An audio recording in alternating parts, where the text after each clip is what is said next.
কিশোর কিশোরী, তরুণ তরুণী, ছাত্রছাত্রী, বয়স্ক, বৃদ্ধ, নারী পুরুষ সবাইকে আমার সালাম জানাচ্ছি। আসসালামু আলাইকুম। শুরুতেই আপনাদের সবাইকে জানাই পবিত্র ঈদুল আজহার শুভেচ্ছা। ঈদ মোবারক। প্রতি বছরই এই দিনটি আমাদের সামনে হাজির হয় ত্যাগের এক মহান দৃষ্টান্ত হয়ে। আমরা যদি কোরবানির মাহাত্ম্যকে ধারণ করে লোভ, স্বার্থপরতা, হিংসা বিদ্বেষ মুক্ত হয়ে সমাজ ও রাষ্ট্র বিনির্মাণে নিজেদের নিয়োজিত করতে না পারি, তাহলে কোরবানির ঈদ আনুষ্ঠানিকতা ছাড়া আর কিছুই নয়। আসুন এবছর কোরবানিকে সুন্দর, ত্যাগের মহিমায় মহিমান্বিত করে গরিব বান্ধব করে তোলে। প্রিয় দেশবাসী, কোরবানির পশুর চামড়া থেকে অর্জিত আয়ে আমার আপনার দরিদ্র আত্মীয় পরিজন, প্রান্তিক জনগোষ্ঠী ও দেশের লক্ষ লক্ষ মাদ্রাসা শিক্ষার্থী উপকৃত হয়। আমাদের গরিব স্বজন ও প্রতিবেশীরা তাদের হক যেন ঠিক বুঝে পায়, সেদিকে আমাদের মনোযোগ দিতে হবে। তবেই এই উৎসবটি হয়ে উঠবে ধনী গরিব সকলেরই উৎসব। পশুর চামড়ার ন্যায্য মূল্য নির্ধারণ, বর্জ্য ব্যবস্থাপনা সহ সার্বিক বিষয়ে সুষ্ঠু ব্যবস্থাপনা নিশ্চিত করতে সরকারের একটি উচ্চ পর্যায়ের কমিটি কাজ করছে। একটি কন্ট্রোল রুমও খোলা হয়েছে। কোরবানির চামড়া সংক্রান্ত যে কোনো সমস্যা, অভিযোগ ও পরামর্শ এই হটলাইনের নম্বরে ফোন করে নেওয়া যাবে। আমরা এই বছর কোরবানির পশুর চামড়া সংরক্ষণে 30,000 টন লবণ বিনামূল্যে সরবরাহ করেছি। কোরবানির ঈদে আরও একটি গুরুত্বপূর্ণ বিষয় হলো পরিষ্কার পরিচ্ছন্নতা। আমি দেশবাসীর প্রতি আকুল আহ্বান জানাই, আপনারা সকলে পরিবেশ পরিচ্ছন্ন রাখতে সমবেতভাবে এগিয়ে আসবেন। বিশেষ করে তরুণ তরুণীদেরকে এই বিষয়ে দৃষ্টি আকর্ষণ করছি। এবছর যারা হজ ব্রত পালন করছেন তাদের প্রত্যেককে জানাচ্ছি আন্তরিক শুভেচ্ছা ও অভিনন্দন। মহান রব্বুল আলামিনের অশেষ মেহেরবানিতে, আপনাদের দোয়ায় এবং সংশ্লিষ্ট সবার সর্বোচ্চ আন্তরিকতা ও পেশাদারিত্বের ফলে এবছর আমাদের হজ ব্যবস্থাপনায় সাফল্য এসছে।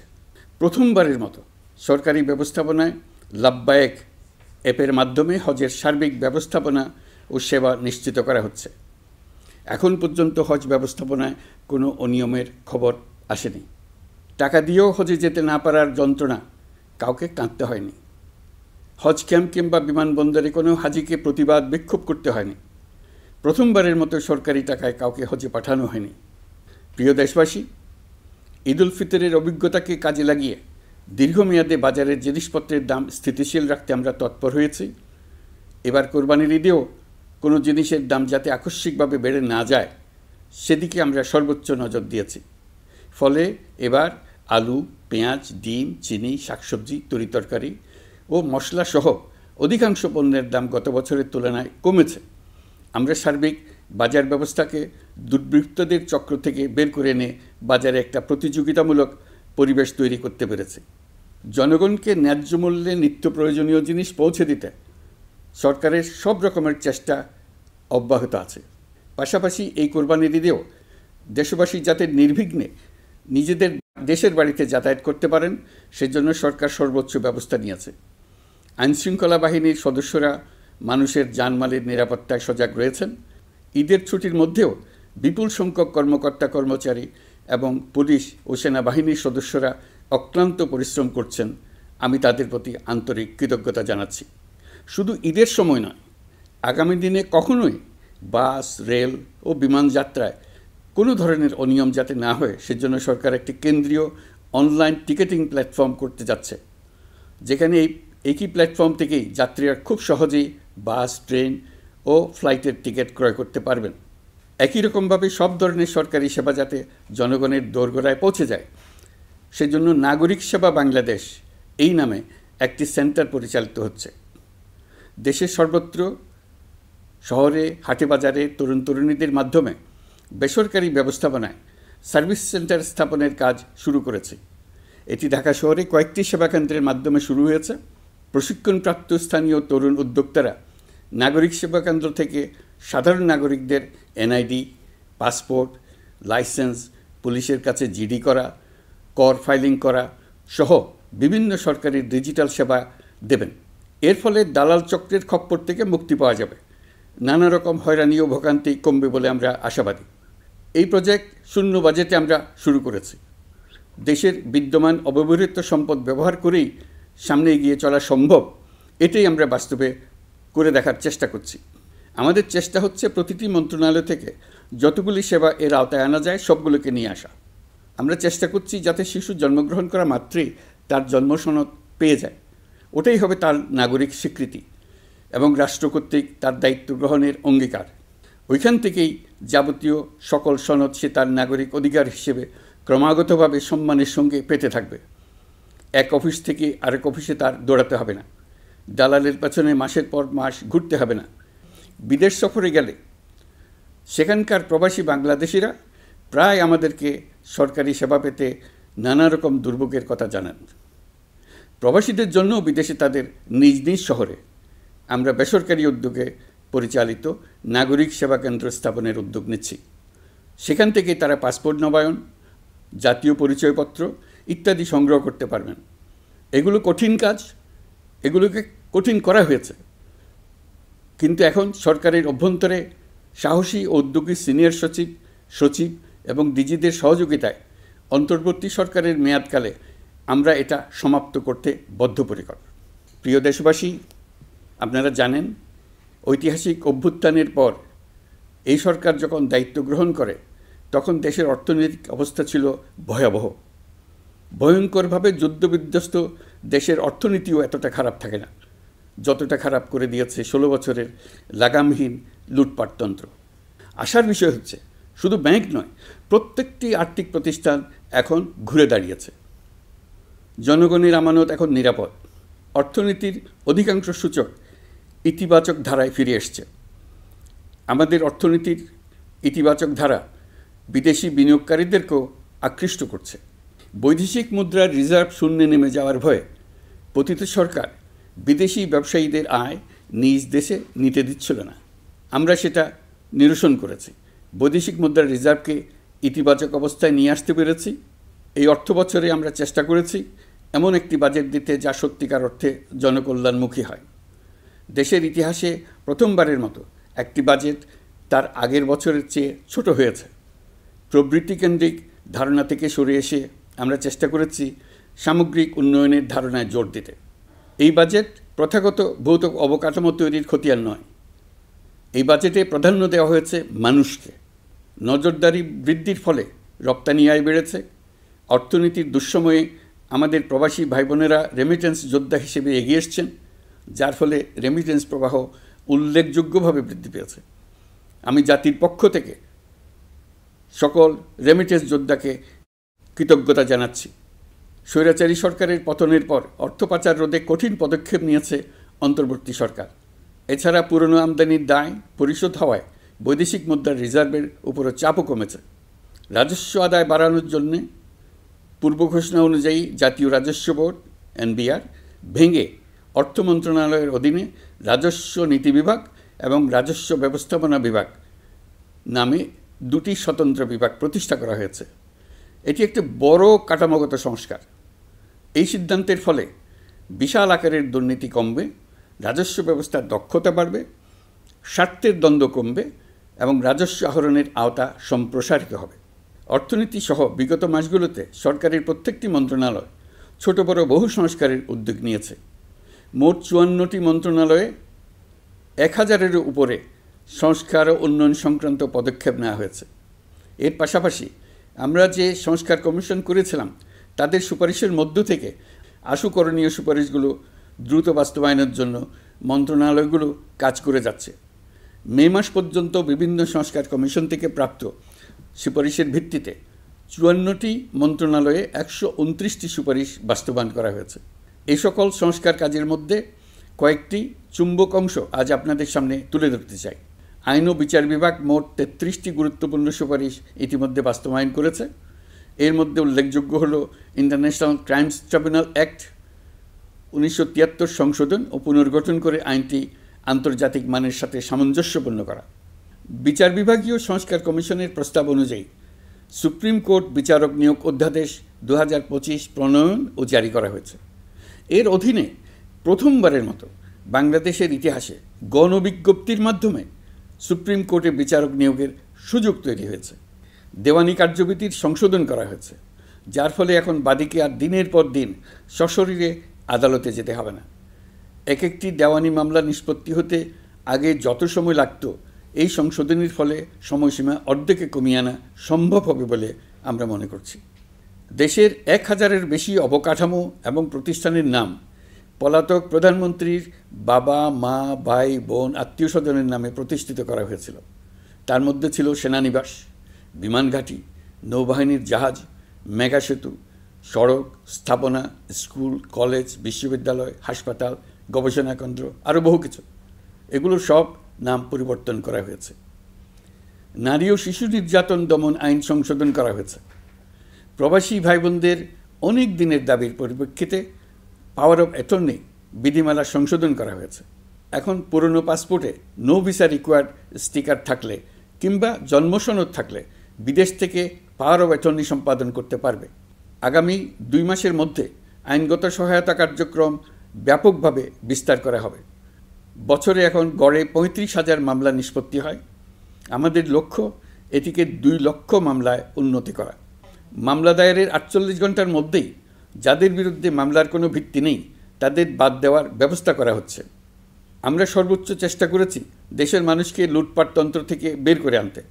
আপনারা জানেন, বিগত 16 বছরে উন্নয়নের নামে মেগা প্রকল্প নিয়ে কী পরিমাণ লুটপাট হয়েছে। মেগা প্রকল্পগুলো যেন হয়ে উঠেছিল মেগা ডাকাতির প্রকল্প। আমরা দায়িত্ব গ্রহণের পরপরই বিভিন্ন উন্নয়ন প্রকল্প পুনরায় মূল্যায়ন করে দেখেছি যে প্রায় সব প্রকল্পেই ভৌতিক ব্যয় ধরা হয়েছে। শুধুমাত্র সড়ক, পরিবহন ও মহাসড়ক বিভাগ, সেতু বিভাগ, রেল মন্ত্রণালয়, বিদ্যুৎ বিভাগ, জ্বালানি ও খনিজ সম্পদ বিভাগ, এই 5টি বিভাগে ব্যয় সংকোচ করা হয়েছে 46,308 কোটি টাকা। এই টাকা দিয়ে জ্বালানি খাতে সমস্ত বকেয়া মিটিয়ে দিয়ে বকেয়ার পরিমাণ শূন্যে নামিয়ে আনা হয়েছে। বৈদেশিক ঋণ পরিশোধ করে সব ধরনের ঋণের ফাঁদ থেকে বেরিয়ে আসা আমাদের অগ্রাধিকার। দেশে বিনিয়োগ বাড়ানো ও নতুন কর্মসংস্থান তৈরিতে আমাদের গুরুত্ব দিতেই হবে। তা না হলে এদেশকে আমরা যে স্থানে নিয়ে যেতে চাই সেখানে নিয়ে যাওয়া সম্ভব হবে না। বিনিয়োগ ও কর্মসংস্থানের ব্যাপারে রাজনৈতিক দল ও জনগণ আমাদের সর্বাত্মক সমর্থন করছেন। সকলের মধ্যে ব্যাপক আগ্রহ, কৌতূহল আমাদের অনুপ্রেরণা যোগাচ্ছে। সংশ্লিষ্টদের সঙ্গে আলোচনা করে বিনিয়োগ পরিবেশ উন্নত করতে 30টি মূল সংস্কার কাজকে অগ্রাধিকার দেওয়া হয়েছে এবং ইতিমধ্যে 18টি সুপারিশ বাস্তবায়ন করা হয়েছে। বিনিয়োগ বান্ধব পরিবেশ গড়ে তুলতে এবং দেশি বিদেশি শিল্প প্রতিষ্ঠানের মধ্যে সংযোগ সৃষ্টি করতে আমরা সর্বোচ্চ চেষ্টা করে যাচ্ছি। গত অক্টোবর হতে মার্চ পর্যন্ত নেট বিদেশি বিনিয়োগ এসছে মোট 756 মিলিয়ন মার্কিন ডলার, অর্থাৎ প্রায় 9,247 কোটি টাকা। বাংলাদেশ ইনভেস্টমেন্ট সামিট 2025-এ নির্দিষ্ট খাতভিত্তিক সেশনের মাধ্যমে ব্যবসায়ী চেম্বার, ব্যাংক ও বেসরকারি খাতের অন্যান্য অংশীদারদের মধ্যে আলোচনা হয়েছে। ইনভেস্টমেন্ট সামিটে বিদেশি বিনিয়োগকারীরা ও রাজনৈতিক দলগুলোর মধ্যেও আলোচনার জন্য আলাদা ব্যবস্থা রাখা হয়েছিল, যাতে করে পরবর্তীতে যে দলই ক্ষমতায় আসুক না কেন তারা যেন বিনিয়োগ বান্ধব বাংলাদেশ গড়তে নিজেদের প্রতিশ্রুতির কথা জানাতে পারেন। সম্প্রতি চীনের বাণিজ্যমন্ত্রী চীনের 100টি কোম্পানির প্রায় 150 বিনিয়োগকারী ও ব্যবসায়ী নিয়ে বাংলাদেশে এসছেন। আমরা আশা করছি খুব দ্রুতই বড় আকারের বিদেশি বিনিয়োগ দেখতে পাব। সম্প্রতি আমি চীন, কাতার, জাপান সহ কয়েকটি দেশ সফর করেছি। এসব সফরেও বিভিন্ন বৈঠকে বাংলাদেশের অর্থনৈতিক সম্ভাবনা অগ্রগতির কথা তুলে ধরেছি। দ্বিপাক্ষিক বাণিজ্য বিনিয়োগের বিষয়ে ফলপ্রসূ আলোচনা হয়েছে। আরও বেশি সংখ্যক বাংলাদেশি যাতে বিদেশে কর্মসংস্থানের সুযোগ পায় সে চেষ্টা করেছে। বাংলাদেশে কাতারি বিনিয়োগকারীদের জন্য একটি বিশেষ অর্থনৈতিক অঞ্চল গড়ে তোলার বিষয়ে আমাদের মধ্যে আলোচনা হয়েছে। বাংলাদেশের লাখো লাখো ছেলেমেয়েরা মাদ্রাসায় পড়াশোনা করে, তাদের জন্য প্রযুক্তি শিক্ষা ও বিদেশি ভাষা শিক্ষা চালু করতে আমরা কাতার চ্যারিটির সাহায্য চেয়েছি। গত মাসে আমি জাপান সফরে গিয়েছিলাম। এই সফরে জাপানের প্রধানমন্ত্রী বাংলাদেশকে বাজেট সহায়তা ও রেলপথ উন্নয়নের জন্য $1 বিলিয়ন মার্কিন ডলারের ঋণ ঘোষণা করেছেন। দ্বিপাক্ষিক 3টি চুক্তিপত্র বিনিময় হয়েছে।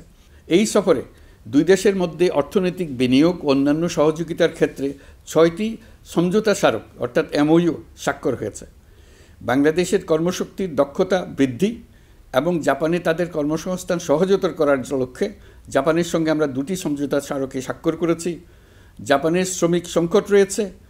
আমরা আগামী 5 বছরে জাপানে 1 লক্ষ কর্মী পাঠানোর চুক্তি সই করেছি।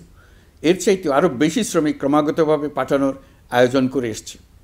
প্রিয় দেশবাসী, 1971 সালে বাংলাদেশ স্বাধীন হওয়ার পর অর্থনৈতিকভাবে আমাদের যে উন্নতির শিখরে থাকার কথা ছিল, বিশ্বের কাছে মাথা উঁচু করে দাঁড়াবার কথা ছিল, সেই উচ্চতায় আমরা পৌঁছতে পারিনি। আমরা চাই বাংলাদেশ দক্ষিণ এশিয়ার অর্থনৈতিক প্রাণকেন্দ্র হিসেবে প্রতিষ্ঠিত হোক। এই কারণে বিনিয়োগ পরিষেবার উন্নয়নের পাশাপাশি বন্দরের সক্ষমতা বাড়াতে উদ্যোগ নিয়েছি। এটা করা সম্ভব না হলে দেশের কোটি কোটি মানুষের বেকারত্ব ঘুচবে না, অর্থনৈতিক সংকট রয়েই যাবে। চট্টগ্রাম বন্দর নিয়ে অনেকের মধ্যে কৌতূহল তৈরি হয়েছে। মাঝে মাঝে এমন কথাও শুনেছি যে এই বন্দর বিদেশিদেরকে নাকি দিয়ে দেওয়া হচ্ছে। আমি আগেও জানিয়েছি, চট্টগ্রাম বন্দর হলো বাংলাদেশের অর্থনীতির হৃৎপিণ্ড। বর্তমানে এই হৃৎপিণ্ড অতি দুর্বল। এখন যে অবস্থায় আছে সেই অবস্থায় তাকে রেখে দিলে আমাদের অর্থনীতিকে সামনে এগিয়ে নিয়ে যাওয়া সম্ভব হবে না। এই হৃৎপিণ্ডকে বড় করতে হবে, মজবুত করতে হবে, সুঠাম করতে হবে। তা করতে হলে বহু উদ্যোগ গ্রহণ করতে হবে, অভিজ্ঞদের সাহায্য লাগবে। আমরা যাদের সঙ্গে যোগাযোগ করেছি তারা বন্দর ব্যবস্থাপনায় বিশ্বের সেরা, সবচেয়ে অভিজ্ঞ। তারা ইউরোপ, কানাডা, অস্ট্রেলিয়া, চীন, দক্ষিণ কোরিয়া, ভারত, পাকিস্তান, তুরস্ক, মধ্যপ্রাচ্য ও আফ্রিকা সহ বিশ্বজুড়ে বন্দর পরিচালনা করে। তাদের কাজ বন্দর ব্যবস্থাপনা। আমাদের লক্ষ্য হলো বন্দর ব্যবস্থাপনার কাজ যত তাড়াতাড়ি সম্ভব তাদের কাছ থেকে শিখে নেওয়া। আমি গ্যারান্টি দিয়ে বলতে পারি, যদি 31 সালের মধ্যে আমরা বন্দরের কাজ শিখে ফেলি, এর পরবর্তী 5 বছরে অর্থাৎ 36 সালের মধ্যে পৃথিবীর যত দেশে যত বন্দর এই কোম্পানিগুলো চালায় তাদের বহু বন্দর এই বাংলাদেশিরাই পরিচালনা করবে। আপনারা যে বন্দরেই পা দেবেন দেখবেন সেখানে বাংলাদেশিরা আছেন। বহু লোকের কর্মসংস্থান হবে, বহু লোকের উপরে ওঠার সুযোগ হবে। তাদের নিজেদের প্রয়োজনেই তারা আমাদের চাকরি দেবে। আগে যে কোনো জাহাজে চড়লে দেখতাম জাহাজের নাবিক চট্টগ্রামের কিংবা সিলেটের। বন্দরের কাজ একবার শিখে নিতে পারলে ভবিষ্যতে আমরা যে বন্দরে যাব না কেন দেখব সেখানে চট্টগ্রাম, নোয়াখালী, সিলেট আর বরিশালের লোক, বাংলাদেশের লোক। আমাদের বন্দর যদি আধুনিক হয় তা শুধু বাংলাদেশের অর্থনীতিতেই ভূমিকা রাখবে না, বরং আমরা নেপাল, ভুটান সহ পার্শ্ববর্তী সকল দেশের অর্থনীতিতে ইতিবাচক ভূমিকা রাখতে সক্ষম হব। এই বন্দরই হবে অঞ্চলের অর্থনীতির সমৃদ্ধির চাবিকাঠি। কুমিরা থেকে টেকনাফ পর্যন্ত নানা বন্দরের কর্মচাঞ্চল্যে সমগ্র উপকূল অঞ্চল দক্ষিণ এশিয়ার একটি গুরুত্বপূর্ণ অর্থনৈতিক প্রাণকেন্দ্র হিসেবে প্রতিষ্ঠিত হবে। এই পুরো অঞ্চলে অনেকগুলো শিল্পাঞ্চল গড়ে উঠবে শুধু সমুদ্রের সান্নিধ্য এবং তার ব্যবহারের দক্ষতার কারণে। তার সঙ্গে গড়ে উঠবে আরেকটি নতুন শিল্প, আধুনিক পদ্ধতিতে সমুদ্রে মাছ পালন, আহরণ ও প্রক্রিয়াজাতকরণের শিল্প। এটি আরেকটি নতুন জগৎ সৃষ্টি করবে। এই ব্যাপারে আমরা আমাদের বন্ধু দেশগুলোর সঙ্গে আলোচনা শুরু করেছি এবং তারা উৎসাহ সহকারে সাড়া দিয়েছেন। বন্দর ব্যবস্থাপনার জন্য আমরা যাদেরকে আনছি তারা পৃথিবীর যেসব দেশে কাজ করে সেসব কোনো দেশেরই সার্বভৌমত্ব, জাতীয় নিরাপত্তা হুমকির মুখে পড়েনি। আমি দেশবাসীর প্রতি আহ্বান জানাই, আপনারা নিজেদেরকে ভিত্তিহীন বিরোধিতা এবং অপপ্রচারের শিকার হতে দেবেন না। অন্তর্বর্তীকালীন সরকারের বন্দর ব্যবস্থাপনার উদ্যোগে আপনাদের দৃঢ় সমর্থন অব্যাহত রাখুন। যারা বিরোধিতা করছে তাদের প্রতিহত করুন। আপনারা জানেন আমাদের দেশে এখন 12 লক্ষ রোহিঙ্গা বসবাস করছে। প্রায় 1 লাখ রোহিঙ্গা এসছে 2023 সাল থেকে 2024 সালের সেপ্টেম্বর সময়কালে, যখন রাখাইন রাজ্যে ব্যাপক যুদ্ধাবস্থা বিরাজ করছিল। সেখানে চলমান সংঘাত ও মানবিক পরিস্থিতির কারণে এখনও অনেকে আসতে চেষ্টা করছেন। রোহিঙ্গাদের বাংলাদেশে আসা বন্ধ করতে এবং যারা ইতিমধ্যে বাংলাদেশে অবস্থান করছেন তাদের প্রত্যাবাসনের জন্য আমরা উদ্যোগ নিয়েছি। আমরা যখন দায়িত্ব গ্রহণ করেছিলাম তখন রোহিঙ্গা ইস্যুটিকে প্রায় মৃত অবস্থায় পেয়েছিলাম। আন্তর্জাতিক এজেন্ডা থেকে ইস্যুটি ঝরে পড়েছিল। সেই অবস্থা থেকে আমরা ইস্যুটিকে বিশ্ববাসীর দৃষ্টির সম্মুখভাবে নিয়ে আসতে পেরেছি। আমি গত বছর সেপ্টেম্বর মাসে জাতিসংঘ সাধারণ পরিষদে রোহিঙ্গা বিষয়ক একটি আন্তর্জাতিক সম্মেলন অনুষ্ঠানের আহ্বান জানিয়েছিলাম। আপনারা জেনে খুশি হবেন, জাতিসংঘের সকল সদস্য রাষ্ট্র এই বিষয়ে একমত হয়েছেন এবং তারা একটি উচ্চ পর্যায়ের আন্তর্জাতিক সম্মেলন আয়োজনের সিদ্ধান্ত নিয়েছে। এই বছর সেপ্টেম্বর মাসে যুক্তরাষ্ট্রের নিউ ইয়র্কে এই সম্মেলনটি অনুষ্ঠিত হবে। একই সাথে রোহিঙ্গাদের প্রত্যাবাসনের জন্য আমরা আন্তর্জাতিক জনমত গঠন করতে পেরেছি। গত মার্চ মাসে বাংলাদেশ সফরে এসে জাতিসংঘের মহাসচিব অ্যান্টোনিও গুতেরেস পরিষ্কারভাবে ঘোষণা করেছেন যে মিয়ানমারের প্রত্যাবাসনই রোহিঙ্গা সমস্যার একমাত্র সমাধান। প্রত্যাবাসনের বিষয়ে আরেকটি বড় অগ্রগতি হচ্ছে মিয়ানমার সরকার কর্তৃক প্রত্যাবাসনযোগ্য রোহিঙ্গাদের সর্বপ্রথম তালিকা ঘোষণা। গত এপ্রিল মাসে ব্যাংককে বিমস্টেক সম্মেলনের সাইডলাইনে আলোচনার সময় মিয়ানমার সরকার প্রথমবারের মতো 1,80,000 রোহিঙ্গা প্রত্যাবাসনযোগ্য বলে ঘোষণা করেছে। রোহিঙ্গাদের প্রত্যাবাসনে ও আমাদের সীমান্তের নিরাপত্তা নিশ্চিত করতে মিয়ানমারের সরকার সহ সেখানকার বিদ্রোহী গোষ্ঠীর সাথে আনুষ্ঠানিক ও অনানুষ্ঠানিক যোগাযোগ রাখা হচ্ছে। আমরা যত দেশেই সফর করেছি সব দেশেই রোহিঙ্গা সংকট মোকাবেলায় রাষ্ট্রীয় নেতা ও সরকারের প্রতিনিধিদের সঙ্গে আলোচনা করেছি, তাদের সহযোগিতা চেয়েছে। তারা ইতিবাচকভাবে আমাদের আহ্বানে সাড়া দিয়েছেন। জাতিসংঘের মহাসচিব গত মার্চ মাসে ঢাকা সফরকালে রাখাইন রাজ্যে মানবিক বিপর্যয়ের মোকাবেলার জন্য একটি ত্রাণ চ্যানেলের প্রস্তাব করেছিলেন। তিনি বলেছিলেন এই প্রস্তাবটি রোহিঙ্গাদের প্রত্যাবাসনে সহায়ক হবে। বিষয়টি প্রস্তাব পর্যায়ে রয়ে গেছে। আমরা লক্ষ্য করেছি রাখাইনের জন্য বাংলাদেশ করিডোর দিয়ে দিয়েছে বলে একটা অপপ্রচার চালানো হচ্ছে। আমি সুস্পষ্টভাবে বলছি এটা সর্বৈব মিথ্যা। এটা চিলে কান নিয়ে যাওয়ার গল্প। যারা অসত্য কল্পকাহিনী বানিয়ে বাংলাদেশের মানুষকে ক্রমাগত বিভ্রান্ত করে অশান্তি সৃষ্টিতে নিয়োজিত, এটা তাদেরই শিল্পকর্ম। আপনারা এ বিষয়ে হুঁশিয়ার থাকবেন, কোনোভাবেই বিভ্রান্ত হবেন না। এসব অপপ্রচার সত্ত্বেও আমরা লক্ষ্যচ্যুত হব না। এই জটিল সমস্যাটি সমাধানে আমাদের কাজ চালিয়ে যাব। প্রিয় দেশবাসী, আগামী মাসে জুলাই গণ অভ্যুত্থানের বছর পূর্ণ হবে।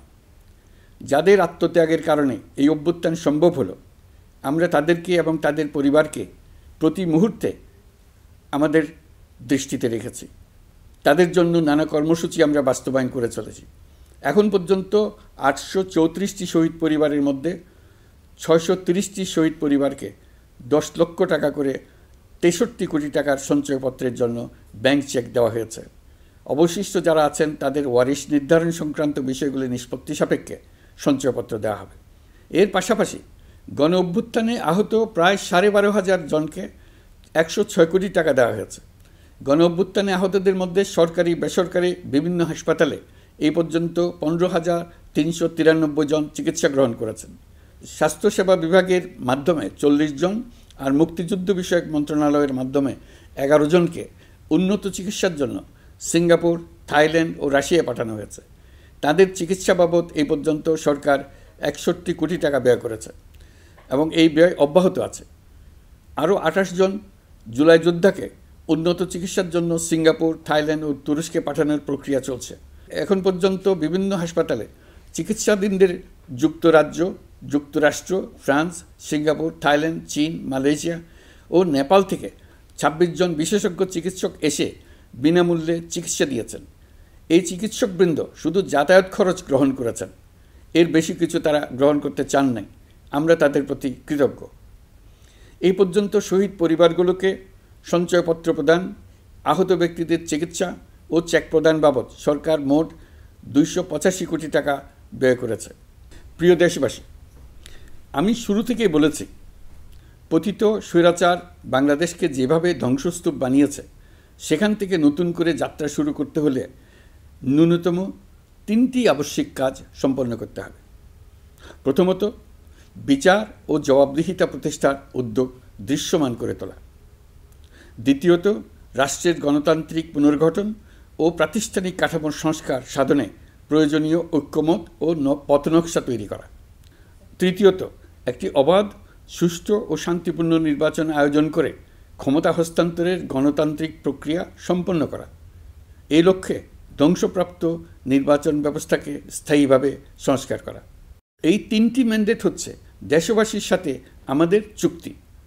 24-এর শহীদের রক্তে ভেজা এই চুক্তি আপনাদের সার্বিক সমর্থন, আস্থা ও সহযোগিতা নিয়ে এবং পতিত শক্তি ও তার দোসরদের সৃষ্ট সকল বাধা বিপত্তিকে পরাভূত করে আমরা সম্মিলিতভাবে বাস্তবায়ন করতে সক্ষম হব বলে আমার দৃঢ় বিশ্বাস। গত বছর জুলাই আগস্ট মাসে সংঘটিত হত্যাযজ্ঞ সহ বিগত 16 বছরের গুম খুন নির্যাতনের সত্য উদ্ঘাটন এবং আর্থিক খাতের সীমাহীন দুর্নীতি, অনিয়ম ও অপরাধের বিচার প্রক্রিয়া আমরা শুরু করেছি। মানবতা বিরোধী অপরাধের বিচারের জন্য আন্তর্জাতিক অপরাধ ট্রাইব্যুনাল গঠনের পর প্রসিকিউশন টিম গঠন ও তদন্ত কর্মকর্তা নিয়োগের পাশাপাশি বিচারিক কার্যক্রম পরিচালনা প্রক্রিয়াধীন ছিল। যত দ্রুত সম্ভব বিচার কাজ শুরুর ব্যাপারে আমরা আশাবাদী ছিলাম। আপনারা জানেন, জুলাইয়ে সংঘটিত হত্যাযজ্ঞের বিচার ইতিমধ্যে শুরু হয়ে গেছে। বিচার কাজ যেন দ্রুত গতিতে সম্পন্ন হয় সেজন্য সরকারের পক্ষ থেকে যত রকম সহযোগিতা প্রয়োজন আমরা তা দিচ্ছি। বিচারের জন্য আন্তর্জাতিক অপরাধ ট্রাইব্যুনালের এজলাস কক্ষ ডিজিটাল প্রযুক্তিতে সমৃদ্ধ করা হয়েছে। ইতিহাসে প্রথমবারের মতো কোনো বিচার পর্ব আদালতের অনুমতিক্রমে সরাসরি কিংবা রেকর্ডকৃত পদ্ধতিতে গণমাধ্যমে প্রচারিত হচ্ছে। আমরা বিশ্বাস করি এতে করে বিচার বিভাগের প্রতি মানুষের আস্থা বাড়বে, বিচার নিয়ে অপপ্রচার বন্ধ হবে। প্রসিকিউশন বলছে, বিগত সরকার পতনের পর তাদের আজ্ঞাবহ ব্যক্তিরা বিভিন্ন গুরুত্বপূর্ণ সাক্ষ্য প্রমাণ বিনষ্ট করার চেষ্টা করেছে। থানা, হাসপাতাল সহ গুরুত্বপূর্ণ স্থানের দলিলপত্র পুড়িয়ে বা লুকিয়ে নষ্ট করার চেষ্টা করা হয়েছে। বিভিন্ন অপরাধমূলক স্থাপনার আকার, আকৃতি, দেয়াল ইত্যাদি ভেঙে এবং বিকৃত করে প্রমাণ লুকানোর চেষ্টা করা হয়েছে। বিভিন্ন ডিজিটাল এভিডেন্স যেমন ভিডিও, অডিও, ইন্টারনেট ডেটা যেগুলো ডিলিট বা ধ্বংস করার চেষ্টা করা হয়েছে, তদন্ত কর্মকর্তারা সর্বাধুনিক প্রযুক্তি ব্যবহার করে সেগুলো রিকভার এবং রেস্টোর করার কাজ করছেন। এই কাজে আমরা দেশবাসীর কাছেও সহযোগিতা কামনা করছি। স্বৈরাচারী সরকারের আমলে গত 16 বছরে রাজনৈতিক ভিন্নমত দমনের জন্য বিপুল সংখ্যক মানুষকে গুম করা হয়েছিল। এই মানুষগুলোকে এমন সব বন্দিশালায় আটকে রাখা হয়েছিল যাদের কোনোটির আয়তন ছিল মাত্র 3 ফিট বাই 3 ফিট। গুমের ঘটনা তদন্ত ও এই ভয়াবহ অপরাধের সঙ্গে যারা জড়িত তাদের বিচারের জন্য একটি স্বাধীন গুম সংক্রান্ত কমিশন নিরলসভাবে কাজ করে যাচ্ছে। তারা গুমের এমন রোমহর্ষক ঘটনা আবিষ্কার করেছে যা নিষ্ঠুরতার চূড়ান্ত সীমা ছাড়িয়ে গেছে।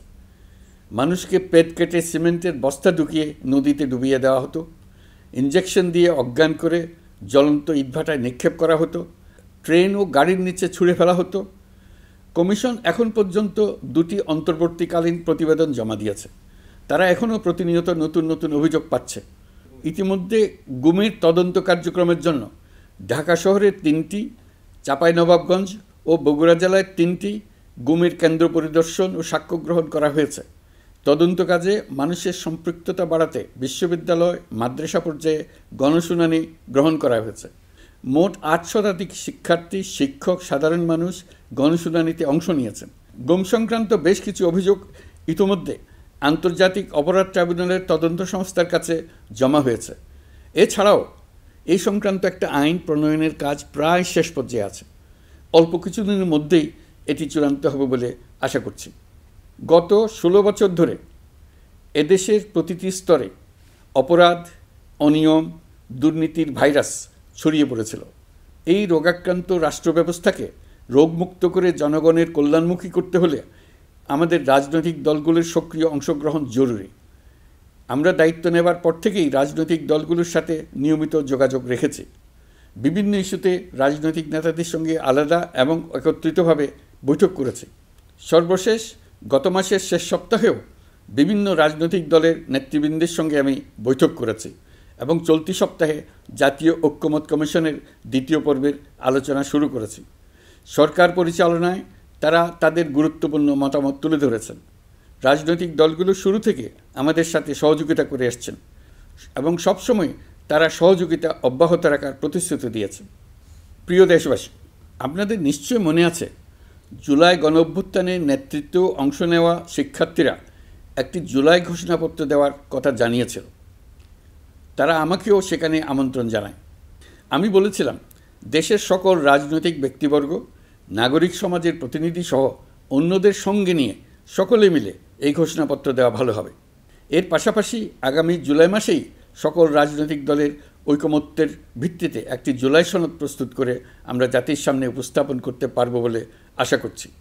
এই জুলাই সনদ হলো একটি প্রতিশ্রুতি, একটি জনকল্যাণমুখী রাষ্ট্র নির্মাণের জন্য সংস্কার কমিশন যে প্রস্তাবগুলো দিয়েছে সেগুলোর মধ্য থেকে রাজনৈতিক দলগুলো যে কয়টিতে একমত হয়েছে তার তালিকা থাকবে এই সনদে।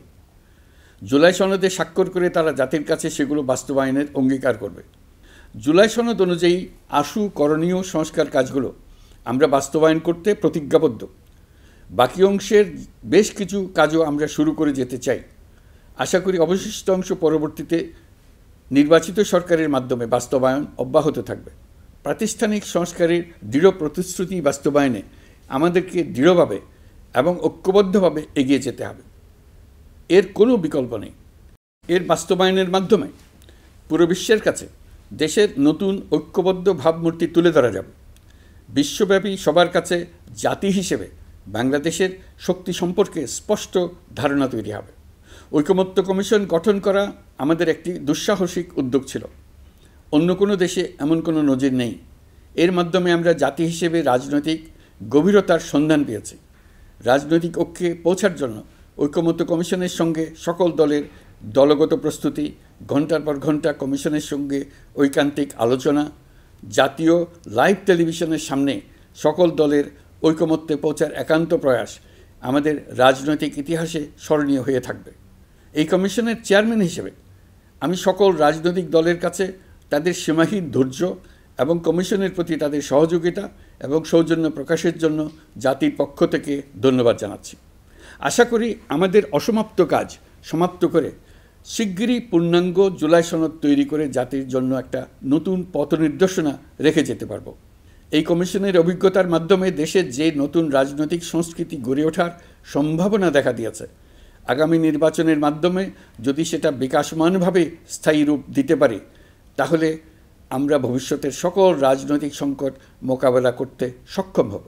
সকল প্রস্তুতি সমাপ্ত করে দেশের সকল মানুষের, কিশোর কিশোরী, তরুণ তরুণী, ছাত্রছাত্রী, কৃষক, জেলে, গৃহিণী, দিনমজুর, শ্রমিক, ব্যবসায়ী, পেশাজীবী, শিল্পী সবাই মিলে চেষ্টা করে একটা সুন্দর নিখুঁত নির্বাচন আয়োজন করে নতুন বাংলাদেশের দৃঢ় ভিত্তি রচনা করব। প্রিয় দেশবাসী, আমি জানি আগামী জাতীয় নির্বাচন কখন হবে সে বিষয়ে সিদ্ধান্ত জানার জন্য রাজনৈতিক দল ও জনগণের মধ্যে বিপুল আগ্রহ রয়েছে। আমি বারবার বলেছি এই নির্বাচন ডিসেম্বর থেকে আগামী বছরের জুনের মধ্যে অনুষ্ঠিত হবে। এই সময়ের মধ্যে দেশের নির্বাচন উপযোগী পরিবেশ সৃষ্টির জন্য যা যা করা দরকার সরকার তাই করছে। এখানে মনে রাখা জরুরি, বাংলাদেশ স্বাধীনতার পর থেকে যতবার গভীর সংকটে নিমজ্জিত হয়েছে তার সবগুলোরই প্রধান কারণ ছিল ত্রুটিপূর্ণ নির্বাচন। ত্রুটিপূর্ণ নির্বাচন প্রক্রিয়ায় বারবার ক্ষমতা কক্ষিগত করার মধ্য দিয়ে একটি রাজনৈতিক দল বর্বর ফ্যাসিস্টে পরিণত হয়েছিল। এই ধরনের নির্বাচন যারা আয়োজন করে তারা জাতির কাছে অপরাধী হিসেবে চিহ্নিত হয়ে যায়। এমন নির্বাচনের মধ্য দিয়ে যে দল ক্ষমতায় আসে তারাও জনগণের কাছে ঘৃণিত হয়ে থাকে। এই সরকারের একটি বড় দায়িত্ব হলো একটি পরিচ্ছন্ন, উৎসবমুখর, শান্তিপূর্ণ, বিপুলভাবে অংশগ্রহণের পরিবেশে একটি নির্বাচন অনুষ্ঠান করা, এমন একটি নির্বাচন আয়োজন করা যাতে করে দেশ ভবিষ্যতে নতুন সংকটে না পড়ে। এই জন্য সবচেয়ে বেশি গুরুত্বপূর্ণ হলো প্রাতিষ্ঠানিক সংস্কার। যেই প্রতিষ্ঠানগুলো নির্বাচনের সঙ্গে সরাসরি জড়িত সেগুলোতে যদি সুশাসন নিশ্চিত করা না যায় তাহলে ছাত্র জনতার সকল আত্মত্যাগ বিফলে যাবে।